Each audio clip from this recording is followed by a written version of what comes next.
Yeah, definitely. The emails, text messages are pouring in here. Kind of a day that rocked the KVJ show, and I think Jason sums it up here. I already saw this email, and this guy always likes to try to rib me. I actually like this guy. Said, Gerbs, I cannot tell you how disappointed I am in you. Yeah, we're not mad. We're sad. I always believed that you were the one incorruptible person left on this planet. A person who really believed in the integrity of the game. Now, how can I trust anything you've ever said or done up until now? You can't. It's all lies. In fact, I never even gave my kidney away. That shit was fake. Did you cheat during all those challenges? Did you cheat on Mariana even though she was giving you plenty of butt play?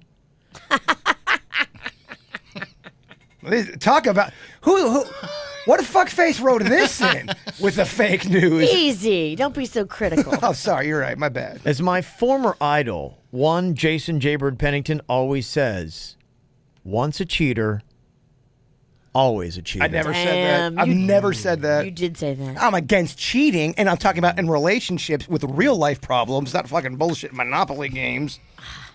It's not bullshit. Denny's was the one. You guys believe Denny so much. He's the one. You and him are the ones that did all the fucking challenges for my tasting stuff. I had nothing to do with that. That's true. That was without Bird. I guess I just didn't understand what prison rules were in Monopoly. Who knew? You know what prison rules are. We always play prison rules. Yeah. Prison rules is anything Prison goes. rules means, i.e., I cheat. No, prison rules means Jaybir's going to cheat. He always That's what that complains means. about Monopoly because Monopoly is too long. It's like a 6-hour game. It's longer than that. If you play prison rules, which means anything goes, which what we agreed on, that means you can take money when people are. It makes it more fun. That is the only game I've ever done any misdoing on. He knew about the rules before, so did Jen. And if they didn't take advantage of the prison rules, that's on them. I'm used to games like Mousetrap or Connect 4 where there's no room for cheating. Yeah, you would think, but I yeah. just didn't know how it worked. Well, you can't play Monopoly with this guy. That's Yeah. what I've learned. Mm-hmm. You're right. Don't play Monopoly with me anymore. Now I know. I know the rules. The rules that there are no rules. Do you cheat at Hungry Hippo? Wait till next game. I'm gonna be the banker. You were there for the I remember you're like, oh yeah, we're gonna do street rules. Well, how high were you? I just didn't know street rules meant you take money out of the cash register. Of When I'm course not it looking, does. yeah. Uh-huh. That's what street rules are. Monopoly. No, those are thief rules. Those are street rule Monopoly to make the game quicker. We've always played that in Lake Park, always.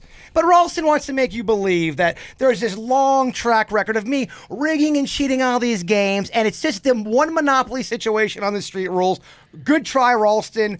Good try with the emails. Not buying it. Can I bring up something real quick? Would you have a booger?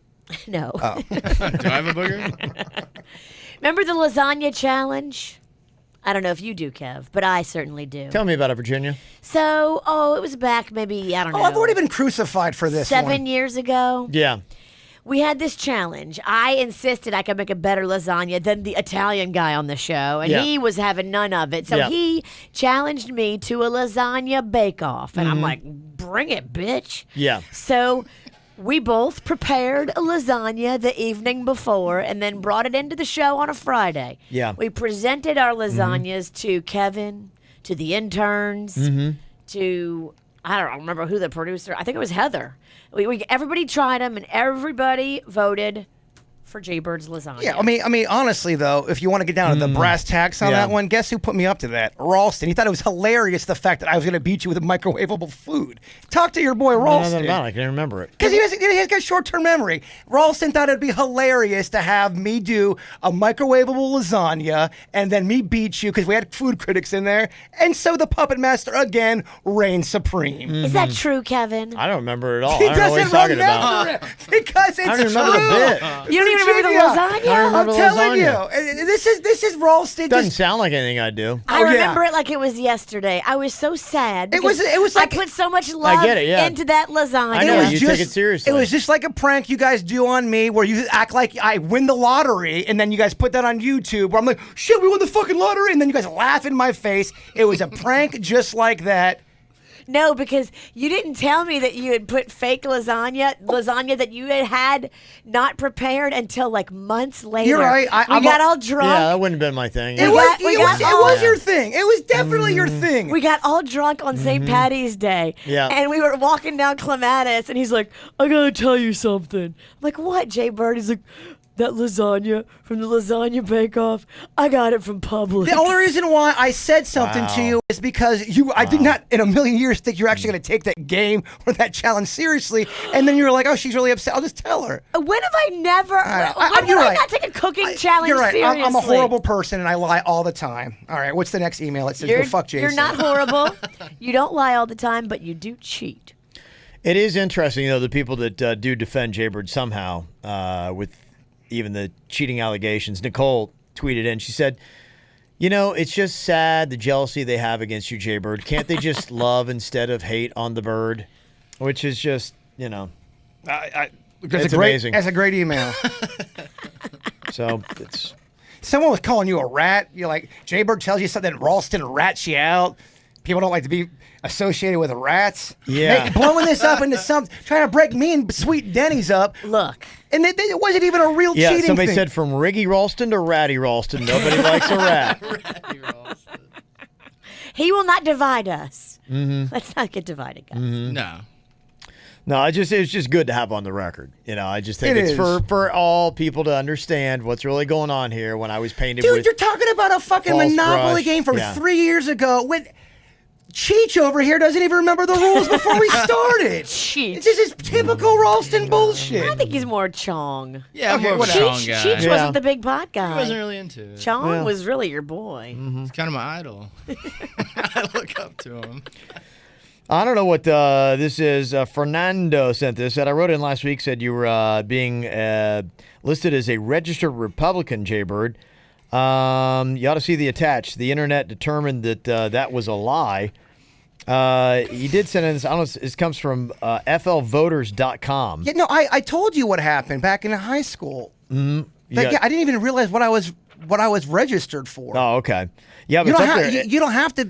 You can be registered anything and still vote however you want. This site just completely lists. Now it's I think it's an old, inaccurate address for you, but man, it's just. I mean, it's all right up there. It's amazing what they put on this stuff. Voter ID, all that kind of stuff.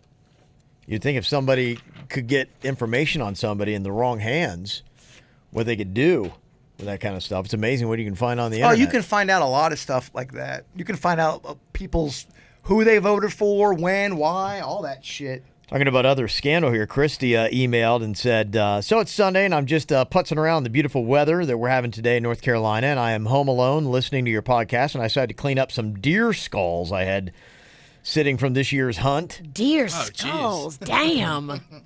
I said nothing to no one. Did not search anything on my phone about it recently. It was a spur-of-the-moment kind of thing. I needed something to do. I finished, and I went inside later to the living room, pulled out my phone to scroll Facebook, and a fucking advertisement for Skulls Unlimited is on my phone. I've never heard of or been on this site before. Looks like it's a site to get replicas of skulls and taxidermy things. So my phone wasn't listening.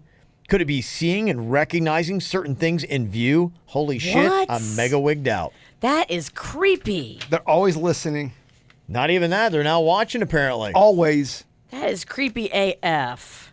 And they see what is going on in your place. And by that, because that would almost, do they have that kind of imagery? I know they got facial recognition, but do they now have recognition of all things to say, hey, take a All look things recognition? take a look at what all they got going on in their living room, snap a photo of it, and let's start marketing to them. Is that possible? That's crazy. It's pretty crazy. Chris from Easton, Pennsylvania said, the dummy who turned down $10 million, what does her education have to do with her egg? Her education is something she achieved, not something that you pass down genetically. Our intelligence is intelligence. Is that something that is genetic? Do you want pass to take that a down? chance? If you have an option to get someone who's been Ivy League educated and seems to have a higher IQ, If you have a chance to get their egg and you have all the money in the world to spend on it, wouldn't you go for that? Can you actually can't you work hard to get your IQ up, or is that something you're just born with? Is that a hereditary thing? I think you can study, but I think some people have different tendencies for different things. And I think in some instances, some people are, like, you notice some people are good at math and science. I don't think that it's just whatever your tendencies are. I think some people have a brain for math. I think people have a brain for creativity. I think people have a brain for art. And that's where I think, you're talking about intelligence. I don't know. I kind of think that there is something there to it. I mean, I look at, my son Colin, who is a brainiac, and you want to talk nature versus nurture.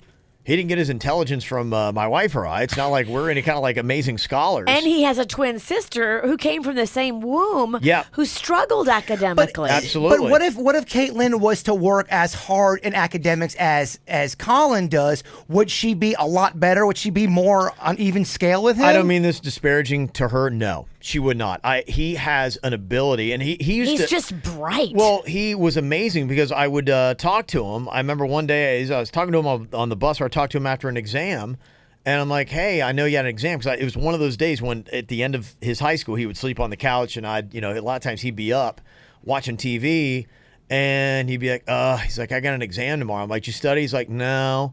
And so the next day I asked him, I'm like, how'd you do? It was supposed to be it was like, I don't know, like Calc 2 or something like that. Something that's way beyond our scope of understanding. Like you would think you definitely have to study for. I'm like, how'd you do? He's like, I got an A. I'm like, how? I'm like, when did you study? He's like, I studied on the bus ride to school.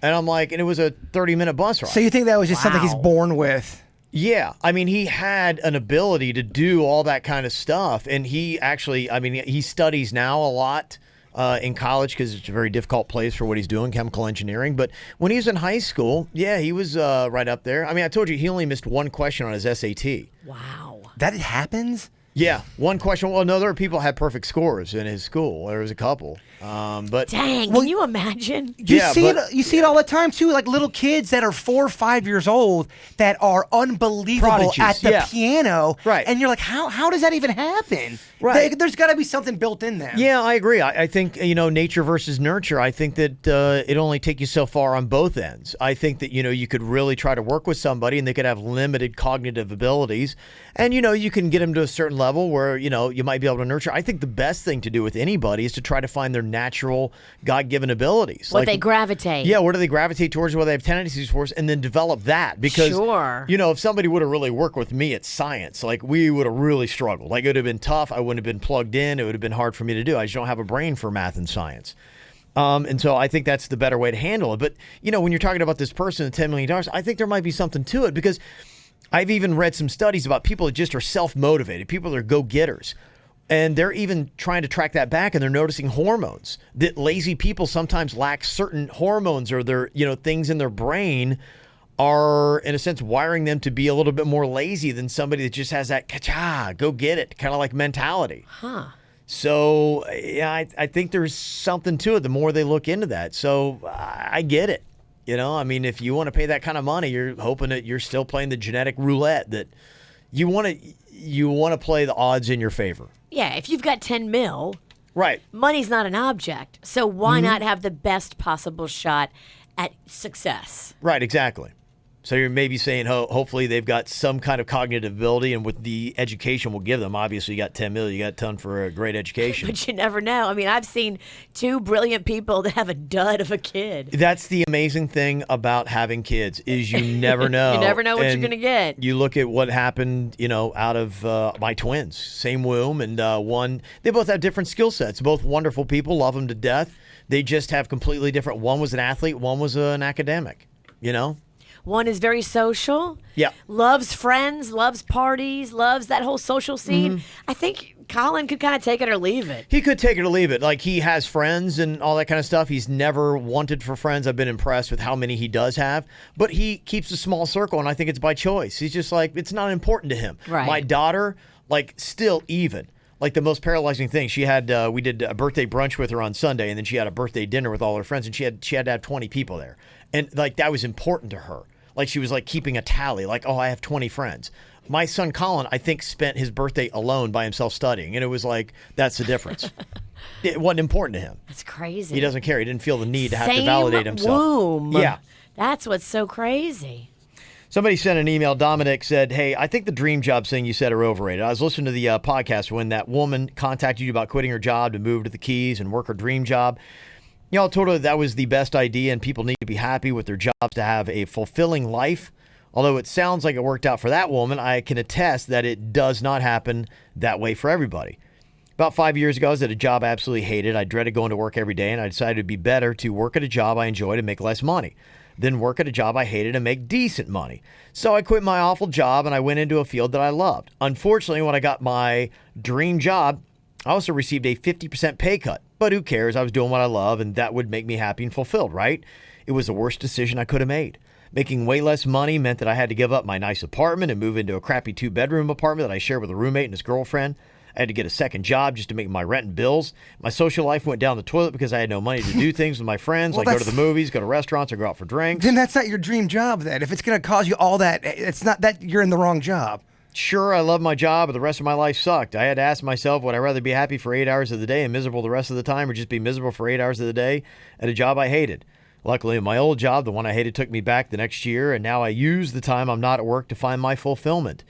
I don't want to discourage people from following their dreams, just to be realistic about it. Even if you detest your current employment, think about what you would be giving up if you left. Benefits, a steady paycheck, vacations, etc. It doesn't sound like this guy sat down and did a budget ahead of Yeah. time. I mean, if you're cutting your salary in half, and that half was money you needed to maintain your apartment. That's not your dream job, To not then. have a roommate. I mean, that is a huge change of lifestyle that I don't think any of us, I mean, half, that's a huge chunk of your salary gone. We're talking about leaving a job maybe to make, 30% less. And I just think, too, he went to the one job that he thought was going to be his dream job.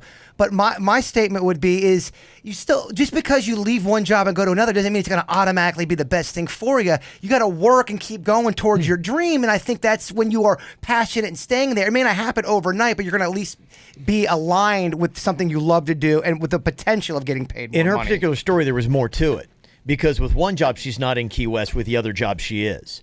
And that was a big part of it, too, was the job of, being at that job where she'd be making less money, but she would be in Key West. She loves that. And I got to tell you, honestly, your surroundings, it's one of the reasons why when I got to South Florida, I love South Florida. I couldn't even believe. I'm like, I still even wake up, I'm like, I can't believe I got a job in South Florida. Like, this is unbelievable to me. I love being down here. I love everything about it. And for me, I love South Florida, and that's what happened to me. At one point in my career, I had to say, what do you love more? Do you love South Florida or do you love radio? And I got to the point, I'm like going, you know what? I think I love South Florida more than I love radio. Because I could have, and we could have gone to another city, cold climate, all that kind of stuff, start all over again and kept, pursuing to get to that mega huge market and all that kind of stuff. I said, so what makes you happy? Being here, going to spring training games, being able to be out having cocktails and beers, which I love to do. That's a big part of my happiness. When I was up north, I got that maybe 3 months out of the year. But my fondest memories for the first 20 years that I was alive when I was up north were those days where I was outside having cocktails and things like that. I'm like going, dude, you could do that like year round. Every day? Right. Outside cocktails? I have so many more great memories in my brain, and not just because they're recent, but I just love South Florida. I love that. So I think for her, it was atmosphere in her life on top of the job. And the only other thing that I had said, too, about that was my connection to it was the Tony Robbins statement that there's no greater failure than success without fulfillment. And that means that people are always trying to chase a certain level of success and power and esteem. And then when they get there, they realize, wow, I've dedicated and poured my whole life, including my free time, into chasing this thing that I thought was going to make me happy, and it didn't, and I'm still empty. Sometimes you get to the big dance and you're like, oh, this is it, huh? This is what Right. I've been striving for. So I think the big thing about it is make sure that you're enjoying the ride along the way. And that's, so I think what he's saying, yeah, absolutely. You could be in a job that you just have to tolerate, but if you're just loving your life, don't say, I'm going to put my life on hold, and I know I'm not going to enjoy my life for the next 10 or 15 or 20 years. You could die. I mean, anybody get hit by a bus? Right. Life is so short. And I think that was the ultimate statement, is don't say, I'm going to put my happiness on hold, and one day I'll get to it when I reach a certain level. That one day seems to never come for a lot of people. Sure, it's tough. If tomorrow never comes. Thank you very. You're right. A country song was writing itself right there. It really did. Let me see. D sent us an email. Kind of a follow-up on this story about the United Airlines thing that they had stepped in the other day. And it goes to show you how social media in today's day and age, United Airlines had a couple of young girls that were wearing leggings, and they tried to board a flight on Sunday morning. And somebody who was on the plane saw that they were removed from the plane. They said, sorry, you can't have the leggings on the flight. So somebody who doesn't really know the whole story sends it out on social media. It starts picking up steam. People are going, I can't believe United Airlines would kick these two young girls off for wearing leggings. What's wrong with leggings? And then a bunch of celebrities jumped on it. About 3 or 4 different celebrities started tweeting out, we're kind of like bagging on United Airlines. And then kind of the truth came out, and she's kind of backing them up. These young girls were flying on Friends Family passes, and they've got a different dress code because they say if you're going to represent our company, which Friends and Family do, we want you to have a dress code and present yourself a different way. And so that is the one thing that they have. They were pass writers, and they went out to say that, if they're regular paying customers, you're allowed to wear yoga pants or leggings on a flight. We got no problem with that. That's not what we were saying. We're just saying that pass writers flying under employee pass privileges must maintain a stricter dress code. And D said, hey, I was a United flight attendant for over 20 years. We, my husband, children, and I still travel on my passes. If you're traveling on an employee pass or a buddy pass, you do have to adhere to certain rules, and attire is one of them. They do not want you wearing super short skirts or shorts or tight clothing. They do want you to look cleaned up and presentable. When I first started working for them years ago, you could not wear jeans. They've relaxed the policy quite a bit. It's not a lot to ask somebody to dress in a certain manner to essentially fly for free. If you do not like the policy, then pay for a ticket. What's her take on that? Did those girls know there was a policy? Because I've flown before. My sister was a flight attendant for Southwest for years. Yeah. And she used to always get us those buddy passes, and we would fly. And I was not aware of any dress code, and I just wore whatever I wanted. Is Southwest the same as United? Did those girls even know about the dress code? Don't know if they did. I think what had happened, the end of the story, was they took the girls off. They got their luggage. They had like presentable dresses or something like that in their luggage, and they put them on the very next flight and, sent them away. But what had happened was the one person who was on the aircraft who tweeted that out had sent it, and then boom, it just picked up steam in the Twisphere. Gotcha. And then everybody started jumping on it. And so, that's the one thing where companies now have to pay somebody nonstop to sit there and babysit their social media, because this is on a Sunday. Ooh, this took yeah. off. And I mean, we had this story yesterday morning on a Monday morning. I mean, it had grown, and by Sunday night, it's a fervor. It's a brush fire. And it's looking bad for the company. Like, they're kicking people off for wearing leggings. People are going, what's wrong with leggings? I love leggings. Right. And they're like, so you got to have somebody on that to say, look, here's the deal. We've got a dress code for people that fly on these passes. They weren't just regular passengers.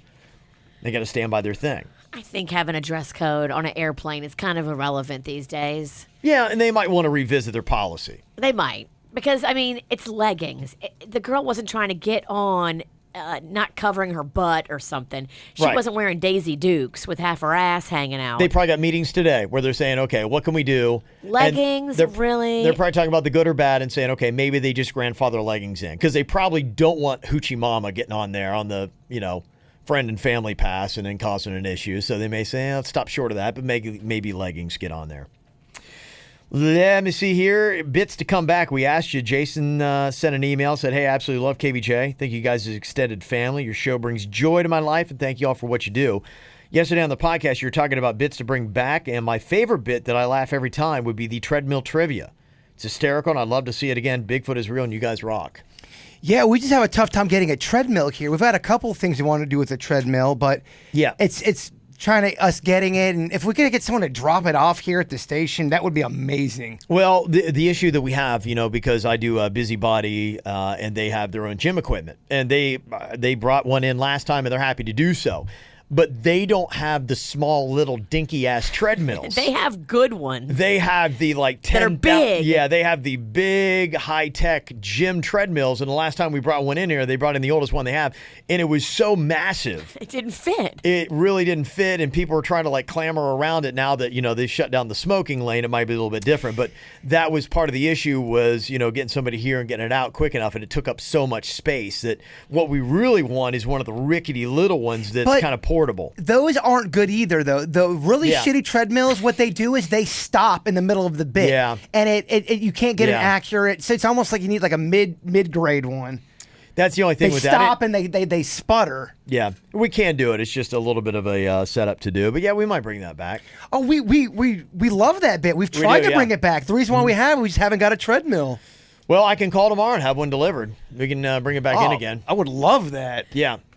We just need a smaller one. We need the smallest one they have. Yeah, and that's what they did last time, but you saw the smallest one they had is But I not mean, it still so worked. small. It's still, I mean, as long as we get it out that same day or the next day, it should be fine. I mean, it worked out good the last time. It did. It was just, I think it was getting it out fast enough, and we were getting pelted with, hey, you guys got to get the treadmill out. You guys are pigs. Yeah. Get it out of here. It's a treadmill.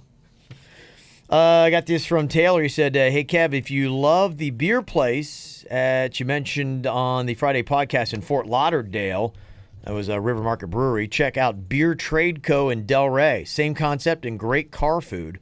Personally, I love the Boardwalk fries. Always looking for a good place to go check out. There are so many breweries. Oh my gosh, it's just crazy. It's so exciting. I was at Due South not too long ago, and they've got kind of a sign that is up there, and it's like pointing to all the different breweries and how many miles away they are. And I looked, I'm like, there were like 4 or 5. I'm like, I never even heard of these. I'm like, my gosh. That's way cool. Yeah, there's so many great places in South Florida to go and get some stuff. I don't know if you saw this. El Camino. Do you know that place in Delray Beach, the Mexican restaurant and tequila bar? It is just right off of Atlantic. It's right down a side street, kind of like right by Pineapple Grove. Right there, you go down, and it's got kind of like the graffiti cool thing on the outside of it. It is right. Do you know where? What is it called? It's not the Lunch. Is it called Lunch? What is that place? It's right on the corner. It's right by where you got Salt, and you got all those things on that corner. It's right down that street. Okay. It's called Lunch. I think that's That's kind of a cool name. I mean, I like the fact that it's called El Camino because that's one of the most awesome cars ever made. Oh, absolutely, yeah. I love me an El Camino. I've heard great stuff about it, and the only times that I've let's go there, and I'm like, oh my gosh, it was like packed. They landed on the list for the second year of the row of Open Table's top 100 spots in America. Wow. And it was a list that started with 24,000 restaurants, and they got down to the top 100 on it. Yeah, they say that Bucan in Palm Beach is also on the list, and Grotto in West Palm. Bucan and Grotto are run by the same people. Okay, yeah, well, they're Yes. doing it right. Clay Conley knows what's up. So if you want a place to go hang, I'd go check that out. And this email said, hey, it's from Joseph. Have y'all ever thought that, yep, this is how I die? If so, what were those moments? Yes, I was in a 7-car pileup on 95, and I thought I was going to die. The light of a truck was out on. Do you know where, like, by the 10th Avenue? Sometimes at nighttime, the lights on I-95 are out, and there was a truck that stalled in the left-hand lane. You couldn't see it, and it was raining. And my girlfriend at the time was drinking, so I was the designated driver, and I was driving her car. And all of a sudden, this car that had stalled out was right in front of me. I hit the brakes, hydroplaned into the car, spin into the second lane on I-95. Oh, wow. I look at her, go, are you okay? Next thing I know, a car drives right through us. They didn't see us because it was so dark. We spin on the right lane. We just both look at each other again, and then next thing I know, another car drives right through us and knocks us on the side of the road of 95. Everything was smashed except for the driver and passenger seat. The cop said, I don't know how the hell you guys are alive. But yeah, 7-car pileup on 95, which I don't think I should. I remember too, and this is a good rule for everybody. Always put your seatbelt on. My seatbelt at the bar was jammed. And I'm like, why is it not working? It's not working. I almost did not drive with that seatbelt. And I start the car, and something made me go, try it one more time. And I jammed it back in there, and my seatbelt worked. If I wasn't wearing it, I would have been dead easily. Dang. Yeah, always wear your seatbelt. Okay, yeah, no, I hear you. One of mine was in a car. I've got several, and as I started thinking back to that, pretty much all mine happened in Logan. I don't know how I survived that town. I was with Sean Halley, and he was an aspiring race car driver, which I didn't really know so much of at the time. But we're in his car, and we're driving what I thought was to basketball practice. And they're like going, have you gone over the I can't remember what the hell they called it, but it had a name. And I'm like, no, what is that? He's like going, oh, wait. And I'm like, and he starts, we're on this country road. I'm like, dude, slow down, man. I'm not comfortable with this. And he's got like a Camaro, I think it was. Gets the car up to about 85, 90, maybe 95 miles an hour. Hits this, boom, the part of the road that was a little hump. And we go airborne, probably, I would say a good 10, 15 feet. Hit fishtail like all over the road. Another car is coming this direction. We cut over the thing and then back in. He's like going, he's laughing. They're having a great time. And I'm like, I will never ride in a car with that cat again. Ugh. Yeah, I thought that was how I was going to die. We used to do trestle jumping. You know what that is? We had a big train trestle. Okay. And kind of like in the Lost Boys, we do that. And they're like going, hey, and there was a bar and you would hang on. A train would go over and you try to like hold on the whole time. I thought I was going to die on that. That's Luckily scary. I didn't. Yeah, that was stupid. We did a lot of dumb shit in Logan. Yeah. So those are kind of like a few of mine. I used to hitchhike a lot. Yeah. I mean, there was one time I really thought I was going to die. Thank God I didn't get to a guy's car. He looked like a murderer. That's the worst. It was stupid. It was back in the day when I thought it was funny. Oh, go hitchhike. Look, everyone thinks it's dumb. And then when we knocked over the rods of the devil worshippers in Logan, and they started chasing us in the pickup truck and tried to run us off the road, and we're ramming the back bumper of our car, I thought I was going to die then. Those are my three. Yeah. Logan's a scary-ass town. Yeah, I had a lot of friends that a lot of people die in that class. That's scary. Yeah, well, the roads around there, because it's all countrified, and it's like here, in South Florida, if you've never been like up there in the hills and all that kind of stuff, South Florida, you got country roads, but they're not like windy. They got these crazy, and I had two friends that just drove off a cliff. Had a little to drink, and yeah, you don't want to be drinking and driving on those roads. Did they make it? Nope. Wow. Yeah. So I think we had 5 kids in our class die. Was it called like Devil's Cliff or Devil's Corner? No, they just all of it was like that. It was just, Devil's Town. Devil's it's just, Town. rough Damn. stuff. So there you go, to answer. But you know what? Life's been safe ever since. I think that's why I'm such a pussy now. Knock on wood. Yeah. Knock on wood, Yeah, man. that's why I'm just like I don't like to do anything thrilling. I just like my regular boring life, man. Let's not tempt fate anymore. All right, well, big thank you to Bud's Chicken and Seafood for today's podcast. Go and check out the cod that will rock your bod. The cod is still available. We are actually filming our commercial on Saturday if you want to do it with us. Fancy. Does Mags want to be in it? She would love it. On Saturday? Can you guys do it on Saturday? Where are you filming? At one of the locations. What time? I got to talk to Philip. You tell me it's going to be before the store opens. Okay. Probably like the 9 o'clock hour. I'll try to make that happen. That sounds fun. I mean, Mags is a star. Mags loves buds, too. Throwing around a lot of. She doesn't have to act. He's got a lot of fast food weight these days. This guy, he's throwing around here. Sounds like a big player, doesn't he? I'm currently casting for a video we're shooting, ladies. Yeah, I'm asking you and Magnolia to be in it. Well, we're very impressed. Yeah, there you go. All right, so go check it out. 7 locations in Palm Beach County. Everybody says you got to try the corn fritters. Yes, that's my I favorite. love the corn With fritters. the bird sauce. It's so good. There you go. Oh, and the place in Delray, it's not the lunch, it's the office. That's right.